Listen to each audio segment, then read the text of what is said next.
Assalamualaikum warahmatullahi wabarakatuh. Perkenalkan, nama saya Fahru Roji. Pada kesempatan kali ini, saya akan memberikan pemaparan mengenai manajemen risiko dari mata kuliah Bank Risk Management.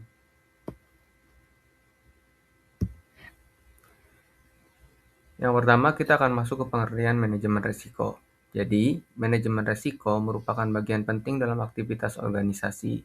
Hal ini terjadi karena setiap keputusan bisnis selalu memiliki kemungkinan munculnya risiko. Dengan adanya manajemen risiko, perusahaan dapat mengenali potensi masalah, mengurangi dampak kerugian, dan meningkatkan kemampuan dalam mencapai tujuan organisasi. Selanjutnya ada pengertian resiko. Jadi resiko itu sendiri adalah suatu kondisi ketidakpastian yang memungkinkan terjadinya suatu kejadian yang dapat memberikan dampak negatif atau kerugian. Tiga unsur utama resiko meliputi yang pertama ketidakpastian. Jadi ketidakpastian di sini yaitu risiko muncul karena adanya kondisi yang belum pasti. Yang kedua ada kemungkinan terjadi. Jadi kemungkinan terjadi ini adalah suatu kejadian bisa terjadi atau tidak. Yang terakhir ada dampak kerugian. Jadi, jika risiko terjadi, maka dapat menimbulkan kerugian bagi individu maupun organisasi. Selanjutnya ada latar belakang manajemen risiko. Dalam dunia bisnis, risiko merupakan hal yang tidak dapat dihindari, karena setiap aktivitas mengandung unsur ketidakpastian. Risiko yang tidak dikelola dengan baik dapat menyebabkan kerugian finansial, gangguan operasional, hingga kegagalan bisnis. Oleh karena itu, penerapan manajemen risiko diperlukan agar organisasi mampu mengenali potensi ancaman sejak awal, mengurangi kemungkinan terjadinya kerugian, mempersiapkan strategi menghadapi perubahan, serta menjaga keberlangsungan perusahaan. Dalam sektor keuangan, pengelolaan risiko yang kurang efektif sering menjadi penyebab munculnya berbagai permasalahan pada lembaga keuangan. Selanjutnya ada tujuan dan manfaat manajemen risiko. Jadi, penerapan manajemen risiko memberikan manfaat bagi organisasi, yaitu yang pertama mengurangi kerugian. Jadi, perusahaan dapat melakukan tindakan pencegahan sebelum risiko menjadi lebih besar. Yang kedua, meningkatkan kualitas keputusan, yang di mana manajemen risiko memberikan informasi kepada pihak manajemen untuk lebih baik sebelum mengambil keputusan.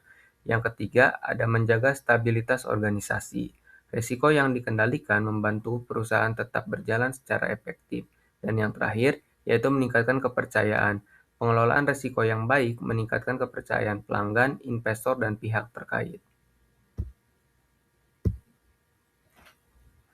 Selanjutnya ada risiko strategis dan operasional. Yang pertama, saya akan menjelaskan risiko strategis terlebih dahulu.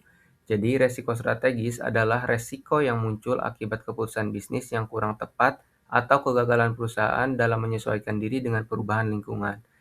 Beberapa contohnya meliputi yang pertama, strategi bisnis yang tidak sesuai dengan kebutuhan pasar, sehingga akhirnya gagal dan memberikan dampak kerugian pada perusahaan. Yang kedua, ada kesalahan dalam menentukan arah investasi dari perusahaan.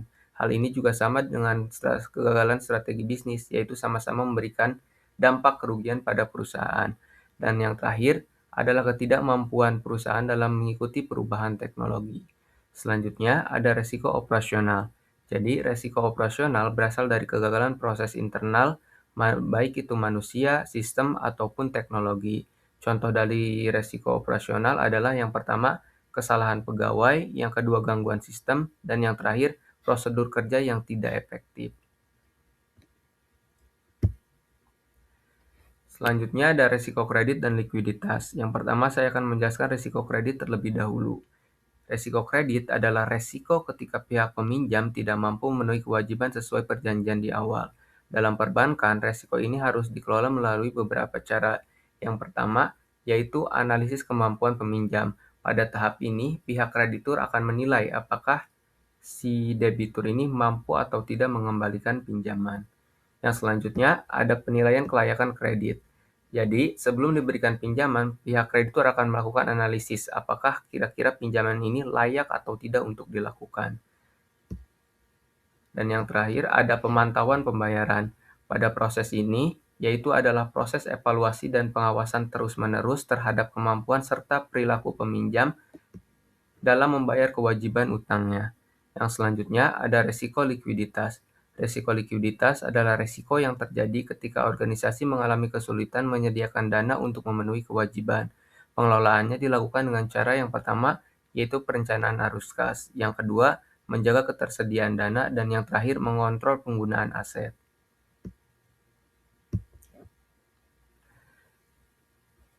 Selanjutnya ada resiko reputasi dan kepatuhan. Yang pertama saya akan menjelaskan resiko reputasi terlebih dahulu. Jadi resiko reputasi itu adalah resiko yang muncul akibat pandangan negatif masyarakat terhadap organisasi. Penyebabnya bisa jadi yang pertama karena pelayanan buruk, atau yang kedua ada kesalahan dalam sistem operasional, dan yang terakhir ada pelanggaran kepercayaan terhadap pelanggan. Yang kedua, ada resiko kepatuhan. Resiko kepatuhan adalah resiko yang muncul karena organisasi tidak mematuhi hukum, aturan, atau standar yang berlaku. Dampak dari resiko kepatuhan ini cukup krusial karena organisasi dapat menerima sanksi hukum, kerugian finansial, maupun gangguan operasional. Selanjutnya ada strategi pengelolaan resiko. Jadi organisasi dapat mengelola resiko melalui beberapa strategi. Yang pertama, menghindari resiko, yaitu menghentikan aktivitas yang memiliki resiko terlalu besar. Yang kedua, mengurangi resiko, yaitu melakukan pencegahan agar kemungkinan dan dampak resiko lebih kecil. Yang ketiga, mengalihkan resiko, yaitu memindahkan sebagian resiko kepada pihak lain seperti melalui asuransi. Yang keempat, menerima resiko, yaitu menghadapi resiko dengan persiapan dan perencanaan yang matang. Dan yang terakhir adalah kesimpulan. Jadi, kesimpulan dari pemaparan materi ini adalah resiko merupakan bagian yang tidak terpisahkan dari aktivitas organisasi, karena setiap perusahaan selalu menghadapi ketidakpastian yang dapat memberikan dampak positif maupun negatif. Oleh karena itu, manajemen resiko diperlukan untuk membantu perusahaan mengidentifikasi ancaman, mengurangi potensi kerugian, serta mendukung pengambilan keputusan yang lebih tepat. Dengan pengelolaan resiko yang efektif, organisasi dapat menjaga keberlangsungan bisnis, meningkatkan stabilitas, dan siap menghadapi perubahan lingkungan bisnis. Sekian pemaparan materi dari saya, kurang lebihnya saya mohon maaf. Wassalamualaikum warahmatullahi wabarakatuh.